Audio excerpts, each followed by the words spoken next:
This show brought to you by Circle of Seven Productions, www.cosproductions.com. Please be sure to subscribe and welcome to our circle.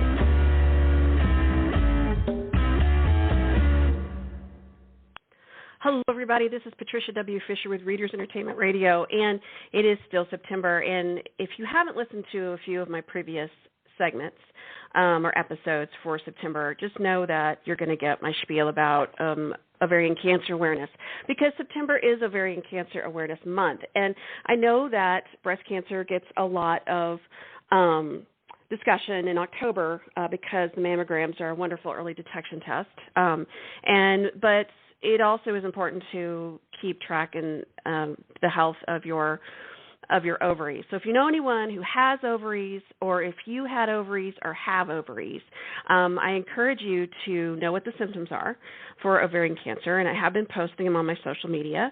And although there's not an early detection test, there are symptoms that you can pay attention to. And so it's essential that if you feel like these symptoms, even though they may seem generally like nothing, like you're eating less but getting full faster, your bowel or bladder habits have changed, belly pain that doesn't seem to be resolving with much, sex is now uncomfortable or painful. Those are things that you need to follow up with your doctor about and tell them that. Keep a journal. What makes it better, what makes it worse. If you have a family history of gynecological cancers or breast cancers, prostate cancers, you need to let your doctor know that. And it's nothing, none of this is to scare anybody. It's knowledge is power. So, there's a lot of research being done to get that early detection test developed, but for now, we need to help and educate each other and support each other as much as we can. So there you go. I am a huge advocate for the Ovarian Cancer Research Alliance, and so I like to educate as much as I can and help as many as I can. So hopefully that will help. I'll also have stuff posted on my website at patriciawfisher.com, as well as my social media. So check those out. But when everybody takes a breath and wants to sit back and relax, because it's getting into the fall, we're officially the first day of fall. And one of the best things to do in the fall is to curl up with a really good book. Maybe, if you're into pumpkin spice, whatever. I am a salted caramel type person myself. And so I always encourage everyone to pick up a good book. And so I've got a really good author that has been on the show before. So Sapna Srinivasan lives in Seattle, Washington, with her perfectionist husband and perfect daughter. Her name in Hindi means dream, and true to its meaning, Sapna finds gratification in dreams and storytelling. She was born in southern India, raised in northern India, spent the better part of her adult life in the United States. She therefore unabashedly clutches her Indian roots while embracing the American in herself. She loves to cook traditional Indian food, and yes, she uses cilantro in practically everything. And when she isn't cooking, writing, or being intellectually stumped by her daughter, she may be found running down the nearest trail by her Pacific Northwest home. The inspiration for her debut novel, A New Mantra, has been her own journey as both a woman of color and runner, and later being a sport that was introduced to her by her husband. And then her newest book, A Rebel's Mantra, came out in July, and then she'll have another book of the same series, A Mantra from Is Perfect, comes out in January. So you have time to read the first two books of her series before the third book comes out. And she is on her website, Facebook, Twitter, BookBub, Goodreads, and then I have all the links of her social media in the write-up of the show. Welcome today, Sapna. How are you? Thank you, Patricia, for having me. I'm very excited to be here. I'm doing well. How about yourself? Pretty good. I practiced saying your name, and then I stumbled the last part. So my apologies again. I have been practicing. Yeah. But it never seems to fail that I'll get on, and I focus so hard to say it right, and I stumble over my tongue. So my apologies for that. Oh, you're fine. And if it makes you feel any better, the northern part of India where I lived for the majority of my life, people struggle to say my last name there too. So it has nothing to do with, it's got everything to do with how many syllables there are in it. Probably that might be one reason why people get stumped there. But yeah. Yeah. Well, I mean, I want to make sure everyone's name is pronounced correctly because then it also helps readers find you. So, but I will spell all that out at the end, and everybody, the links are in the write-up. So we'll make sure your new to you readers will find you. So you have. So since we talked last, you had a new mantra had come out last time we talked to you, and now just like a month and a half ago, you have this new book come out, and it's part of the same family. So tell me about this book. Yeah. And you're right. The last time we talked, A New Mantra, my first book in the Sood Family series, was just coming out. April 21st is when that one came out. The second book in the series, A Rebel's Mantra, just came out July 12th. So the second book is basically, it pulls one of the characters from the first book, Layla Sood, who is Mira Sood's cousin in book one. And I just felt like I knew going in that this was going to be a 4-book series. And so my editor and my publisher encouraged me to think about, who are the characters standing out in that first book that you could potentially tap to write this second book, if indeed you are linking, the characters. And so these books are standalone novels, but the second book is essentially Layla Sood's story. And she is a rebel, as the title reveals. She is a rebel. She doesn't go by, she doesn't follow the family norms and the rules, which is sort of contrary to Mira Sood in book one, because Mira is a traditionalist and she it just follows, she walks the line, but Layla does not.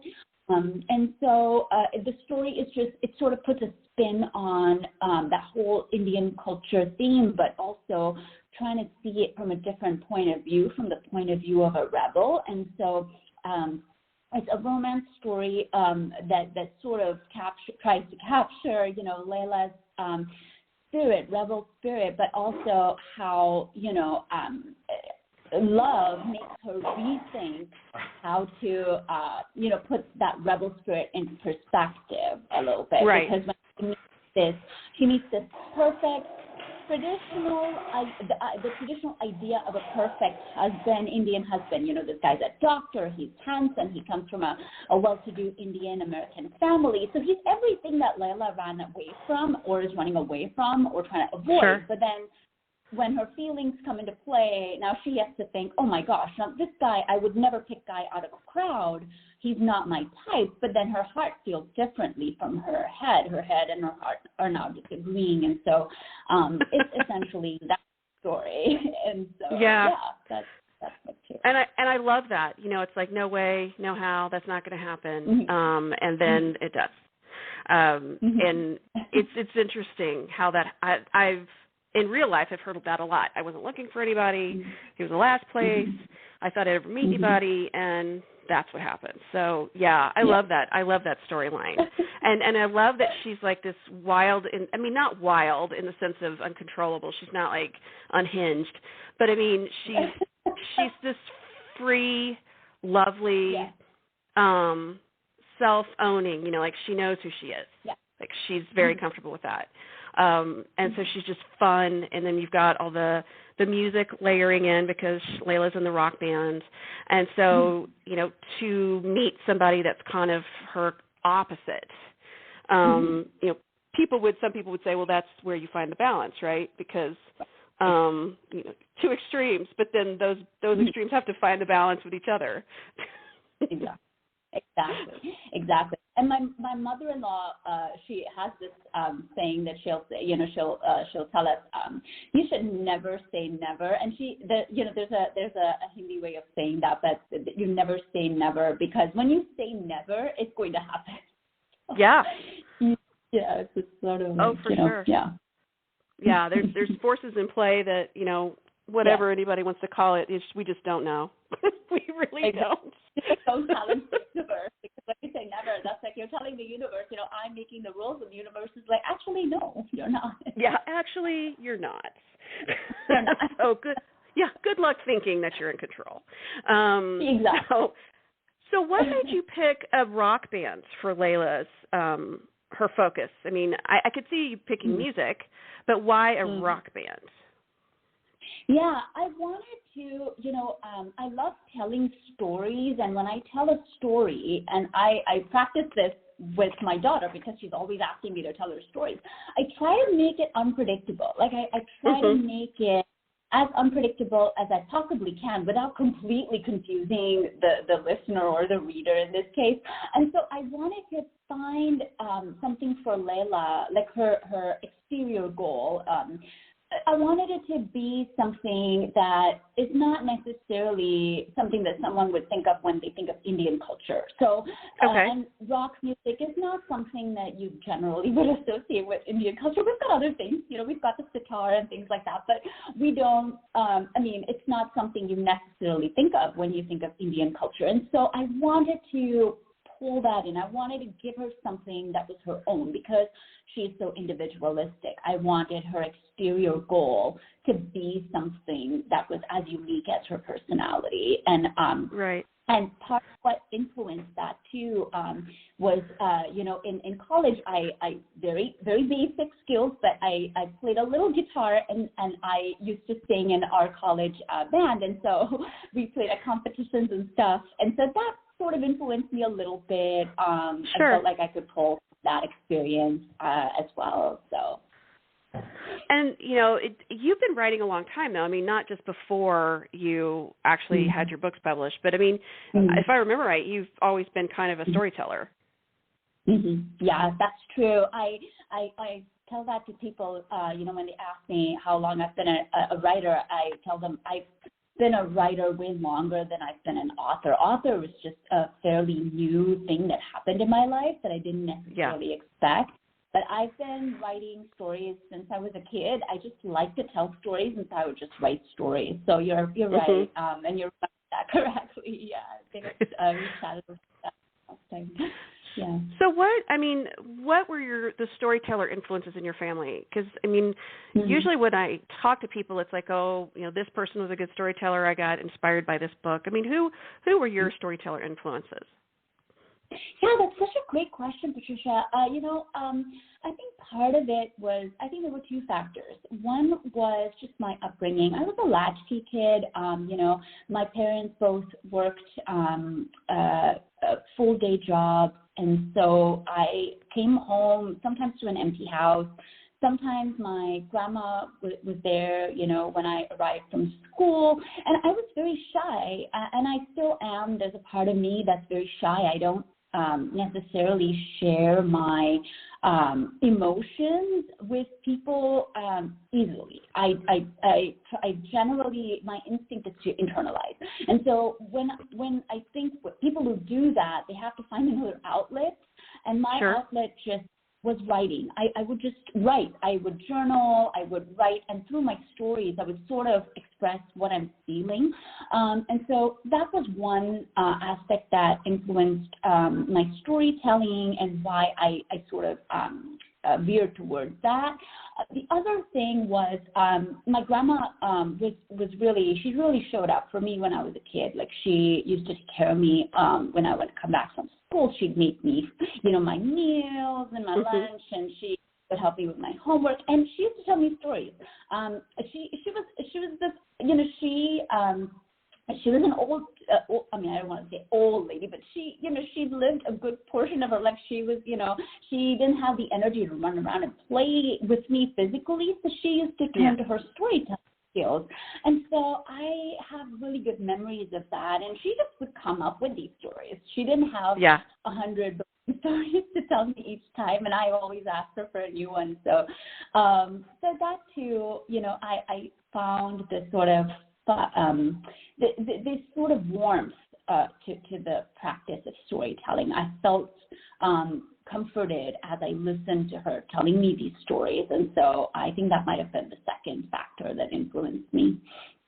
Oh yeah, I mean it's interesting because I tell my kids, that I'm in my 50s, and so we were talking about a lot of different things. Obviously, politically, there's a lot of things that have been happening the past several years, and so I'll say you have to realize that your grandparents lived through these things that have happened, and they kind of look at me like, oh wow, that doesn't. I mean, because they don't think of them as ancient in the sense of decades and decades ago and 100 years ago, but I mean. it's like you need to go talk to them and ask them what it was like to see, whites only entrances and water fountains and all these things, and what did you think at the time? And I mean, it's those kind of things that you won't get that firsthand experience for very much longer, in the sense of in 20, 30 years, a lot of those people won't be here, sadly. And so it like with my great-grandmother, like she sounds a lot like your grandma. She was older, she couldn't play, but she could tell these great stories. And it's just, it was like taking a trip, like a mental trip, like, and the visualness of it and the food and the sounds. And so, those influencers are so important, I think. And so you definitely got a wonderful one. I was very fortunate. She passed away because of COVID, actually, but but she really, but I have just the best memories of her. And it's funny you said that, Patricia, because I feel like sometimes we don't give them the credit that they deserve, because we just I feel like sometimes I didn't realize the things that she would say to me when I was a kid, I almost use now today. She used to say to me, if you cannot change your circumstances, but you can change your attitude as far as how you handle things, so that, and you change your attitude. The circumstances don't really matter after a point, it's just how you look at it, how you view your life. And that's so true. I didn't, back then I probably didn't take that advice as seriously. But as I got older, some of the things she used to say to me really stuck with me. I feel like they have a lot to offer. I think it's just a question of us listening more, maybe applying what they say more to our life. But yeah, sure. Well, and it's crazy stuff. Like, my kids are like, what do you mean you didn't have phones? And what happened when you went to your friend's house? And it's like, we just left. I mean, it was like, bye, I'll see you later. And, you're supposed to be back by a certain time. I mean, it's like, that just happened. We all made it back, But, it's just, or even watching shows from the 80s and 90s, they'll be like, what is that? It's like, it's a landline, or why are they turning the station on the TV. It's like, because it's a dial. There's only like 3 stations. I mean, and it's those kinds of things. It's like, guys, it's just not been that long. I mean, technology has exploded in the last 40 years. So you just have no. I mean, our kids will never know a life without internet. Oh yeah, that's just so true. Or without cell phones. Yeah. Oh, yeah. I feel like life is way easier now than it was before. And I think the struggle aspect of it, my grandma got married when she was 16. And so she learned from, the challenges she faced in her life. And there was no one to counsel her. She was in her in-laws' house, and she had to figure things out on her own. And that sort of helped her, and I think that's what kind of honed her wisdom. And so I feel like sometimes I worry that our kids just have it so easy. They have no idea, not to say that they have to go through tons of struggle in their life, but sometimes, that just helps us grow and become stronger and wiser, I feel like. But, yeah. Oh, for sure. So anybody listening, if you have somebody in your family that's older and you've always wanted to ask them questions, just if they'll let you, at least audio record the conversation, because you won't remember everything they tell you, but it is really I don't know what the word is. It's almost like a hug around your heart when, after they're gone, you hear their voices again. Because you think you'll always remember what they sound like, but to hear it again is just another level. So, put those, record. I haven't told my mother-in-law this, so if she hears this, she'll be horrified. But when we visited her, this last summer, my daughter started talking to her and asking her a bunch of questions. So I just kind of sat off to the side and video recorded it, because my mother-in-law hates how she looks on camera. So if I don't do it in secret, she'll never let us. But we're not going to show anybody but us. It's just going to be us. So, but it was really sweet. because it's those moments, you know, and it's just very interesting to see how that carries over. I don't care what culture you are. You always have that person in your life that's the storyteller and that weaves these beautiful layers and is such an influence. So yeah, it's a good one. It's good.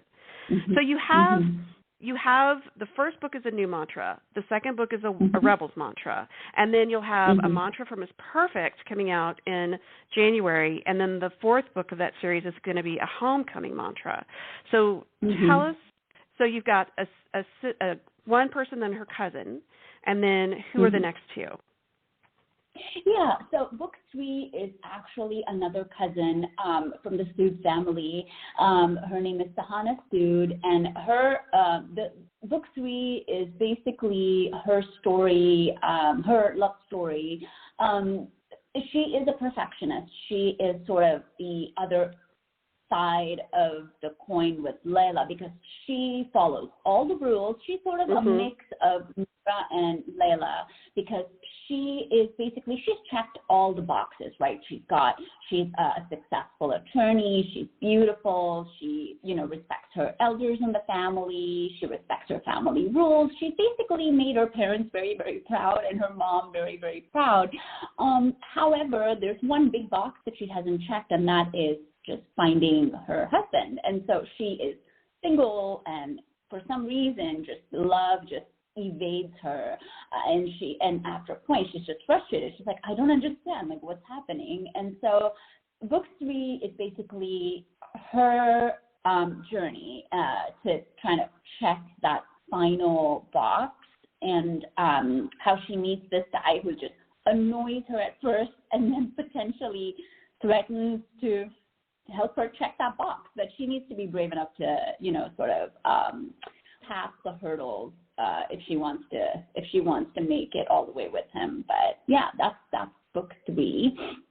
And then book 4, a homecoming mantra, is a second cousin, and I wanted the fourth book to feature a male lead. I wanted this to be a hero. We've had 3 girls, book 1, book 2, book 3, and I thought maybe the fourth one, it would be fun to have a man in the lead. And so he is a second cousin of the Sood family, and his name is Sham Sood, and he's a single dad trying to be basically the best dad he can be to his daughter, and so, but he's scared of love because he's been hurt once before, and his wife cheats on him, and so he gets a divorce, and he basically moves back to his hometown of Seattle. But then he meets this beautiful, woman who. And she seems to have everything that he could ever dream of having in that soulmate. But he's scared of love, and so the fourth book, tours that sort of path with him, how he overcomes his emotional obstacles to finding true love with her.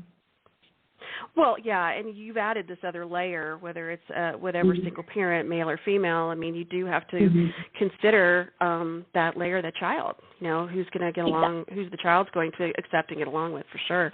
So, yeah, you've added another layer into that. So I can't wait, because, you've got all these different characters here. They're getting their stories. Did you, when you first started the first book, I know that we spoke that she spoke the loudest to you.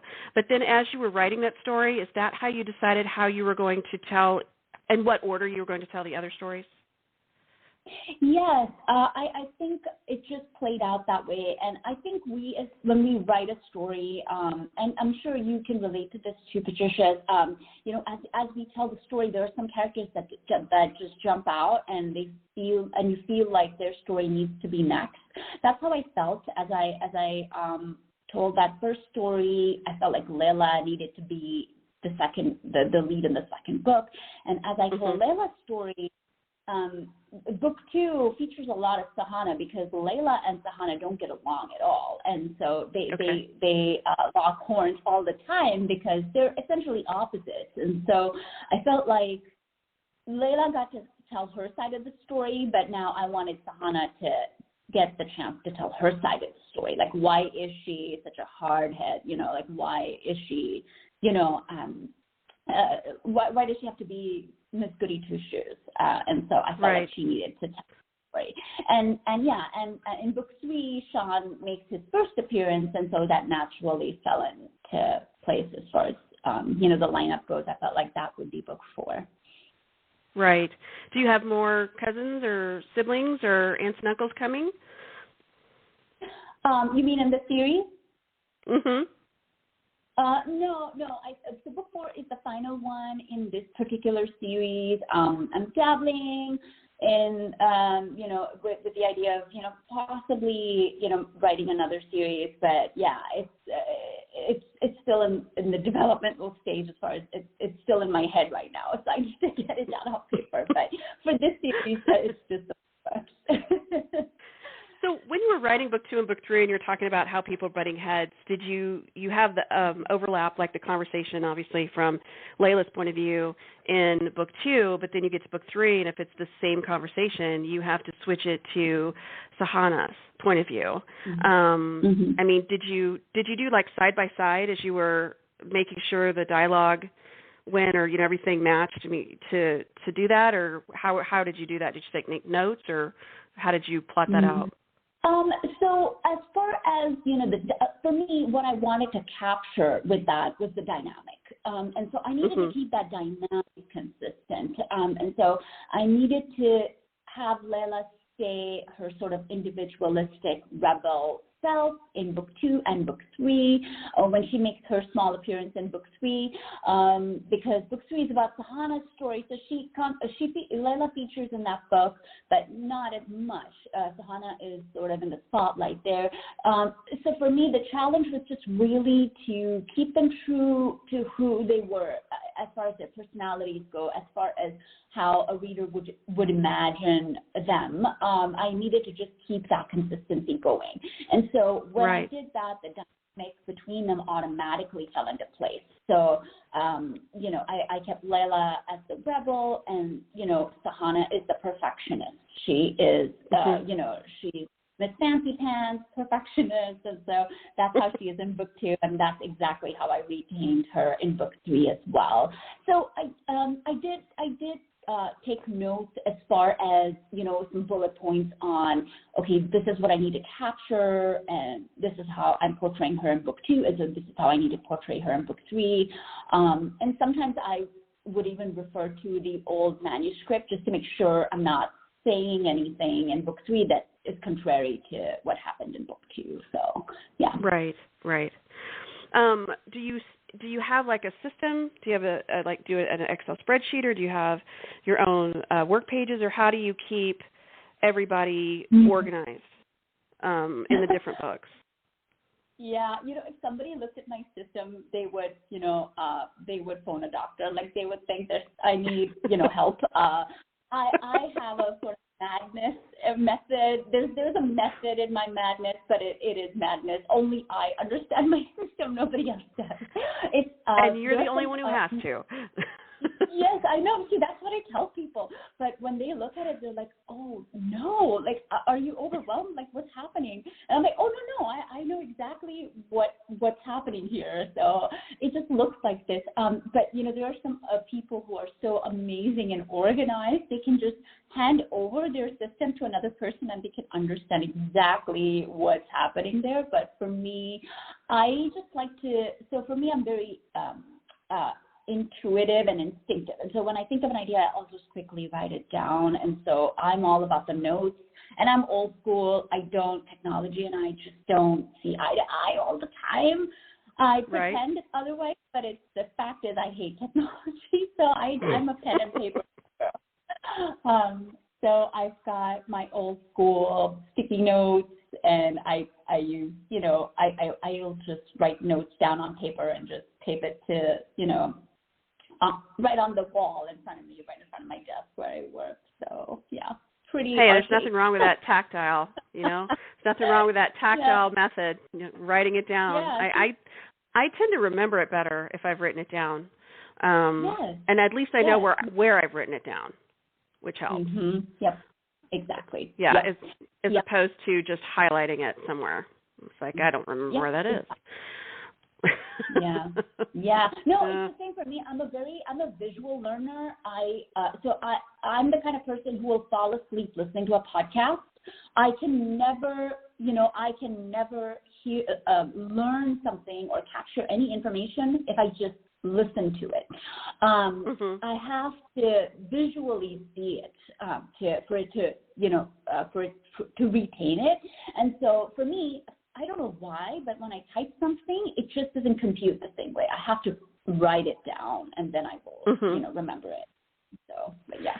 So you've got a lot of family and food and fun and love in all your books. What has been your favorite food to put in your books so far? I tend to veer toward soul food, Indian soul food, which is basically, tikka masala, biryani. I like to do a lot of, the kind of comfort food for us in the northern part of India. So basically lots of chai, samosa, and tikka masala is what I generally tend to go for. It's just stuff I love to eat, and so it's stuff I love to cook for my family, and so that just automatically becomes the food I end up talking about in my stories too. So are you going to put any recipes out or recipe cards so people can know how to make it or how you make it? Yeah. Oh, actually, in book 3, so in book 1, I sort of try to outline the recipes as Mira is cooking. I try to do like second-hand action a little bit, where she's chatting with Layla and she's making a batch of biryani, and she's tossing whatever the spices in there, and I try to capture that as a sort of second-hand action scene. But in book 3, I went a little bit extra, and I actually put down an Indian version of apple pie, because I love apple pie, so I just thought I'd put a spin on it, and so that's in book 3. I actually have an apple pie recipe. Oh, how fun! So here it is, everybody. It's the fall season. Apple pie. She's got a recipe in book 3. So be watching for that. She might be nice and post it on social media, maybe. So maybe we can convince Sapna to do that. So we'll see how it goes. So you've got some other projects coming up as well. Yes, you said you were working on some things. Yeah, I'm just sort of working on outlining a new series idea, but again, it's in my head. I need to transfer all of that stuff onto paper. But yeah, it's definitely it's in the works in my head. Yes. Oh yeah, I know that feeling. I've got many working things in my head. So it's just like, wow. Even if I lived 1,000 years, I would never get them all written. Like, wow. I know, right? And it's like a gnat. It won't go away. I cannot ignore it. It's there. And so it'll keep, popping up inside my head. And so I know I have to do something about it. I will soon. Yes. Is there something that you absolutely for sure want to write about that you just haven't? Like, I want to write about this, but like an idea hasn't quite come to you yet, or is that something you might be brewing in the back of your brain? I think it is brewing. I feel like I want to try to put new spins on the whole arranged marriage concept. I think it's a concept that people find very intriguing here in America because it is such an alien idea, just marrying a complete and total stranger you've never met in your life. But that's just how a lot of marriages happened in my family. And so, but I wanted to sort of try to pull that into focus, but then also put a new spin on it, a spin on the first impressions, meeting someone for the first time for 30 minutes and then deciding that they were the one for you. So, so just playing with that more, right, and putting spins on that is sort of where I'm going with the new series idea. So what has been the best response you've gotten so far from a reader? Oh yeah, and I'm so humbled when I read that, when I read these types of reviews. But I had one reader post a review saying that a new mantra changed her life because she could relate to a lot of Mira's story, but she felt like it sort of put things in perspective for her, and that really, it makes such a difference for me to hear that, because it's one thing to picture how your story impacts other people and especially other women, because this is a woman-centric story, but to actually hear that from a reader, it just validates this crazy dream that I had in my head. So that was just amazing to hear, and so yeah, that one comes to mind. When you ask that question, that's the first one that popped into my head. It's a weird feeling, isn't it, that you put your book out there and then all of a sudden somebody writes you about it and says lovely things. It's like, wow, this really happened. Yeah? Yeah, it is surreal. It is surreal. And at first, it actually takes some time to sink in, because I remember when the reviews started to come in, I had this moment of, is this really me? For a moment, the way I was processing it, it was as if this person wasn't me that they were writing about. It was just somebody else, another author. It takes time to sink in, and the numbing effect has to wear off, and then you realize, oh my gosh, this really is me.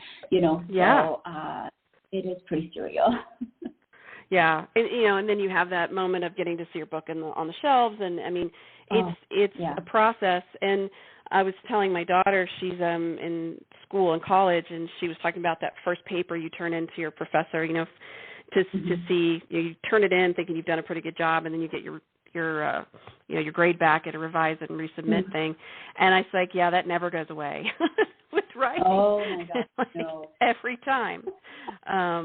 So yeah, but it is good when you have that. So I'm glad that people are reaching out. So you've got your next book coming out in January, and then the other one's coming out next year. Do you know about when? Yeah, so book 3, A Mantra for Miss Perfect, comes out January 19th, and then A Homecoming Mantra comes out March 21st. Okay. So that's what we're slated for. Wonderful. And so you can pre-order A Mantra for Miss Perfect now, a Rebel's Mantra, and a new mantra. Those are out now. So if you get them now, you'll have time to read them before A Mantra for Miss Perfect comes out. And then by probably the next month or two, you'll have the pre-orders up for Homecoming Mantra. And you can read them all individually, or you can read them in, that order, whatever, but they're all standalone, but they all have similar characters, which is always fun to read, a whole series of people and everything. So one of the things I haven't asked you about is, how is your running going? Oh my gosh. Thank you. I thought COVID would break my running spirit, honestly, but because my daughter was home, and that was when I used to do my runs, is when she was at school. And so all of a sudden I had a child at home, and I needed, my husband and I were, between the two of us, it was, I couldn't just take off and go to a trail somewhere. I was 100% sure that I would take a hit, my running would take a hit. But oddly enough, I started running on the treadmill, and I used my grandmother's advice. I couldn't change my circumstances, so I changed my attitude, and I said, okay, I can't do the distance runs. I will do short runs, but I will work on pace instead. I will try to run faster and try to work on my pace and improve my pace. And so I was able to maximize my pace, and so it's been going well, and I'm actually finding that the shorter runs are good because they're quick, they're just as effective, but they don't take as long, and I feel just as good when I'm done with it. So, but yeah, it's been going well. It's been going well. Running and my family and writing. Those are the 3 pillars in my life, and those are the 3 things that keep me centered, keep me real, keep me sane. So yeah, can't do without it. I can't do without any one of those 3. It's like breathing. So you've got your 3 things, and that's important to have those things that get you out of bed every day. Absolutely. Absolutely. Well, thank you so much for being here today and talking to us, Sapna. Absolutely. It's been a pleasure, Patricia. I really appreciate you inviting me back. Absolutely. Well, be sure, and everybody out there, go ahead and get Sapna's books, and then you also have a pre-order up you can grab. Come back and talk to us again when the next one is out. I'd love to. Thank you, Patricia. Thank you. Absolutely. This has been Patricia W. Fisher with Readers Entertainment Radio. We have been talking to Sapna Srinivasan. Yes? Did I say it right? Yes. Yay. Even though it was slow, it was correct. Yay. So she has her books out right now. I have a link up to her website, Facebook, Twitter, BookBub, and Goodreads, and all of that is in the write-up of the show. So go ahead and grab her books, and everybody keep on reading. We'll see you next time. This show brought to you by Circle of Seven Productions. www.cosproductions.com. Please be sure to subscribe and welcome to our circle.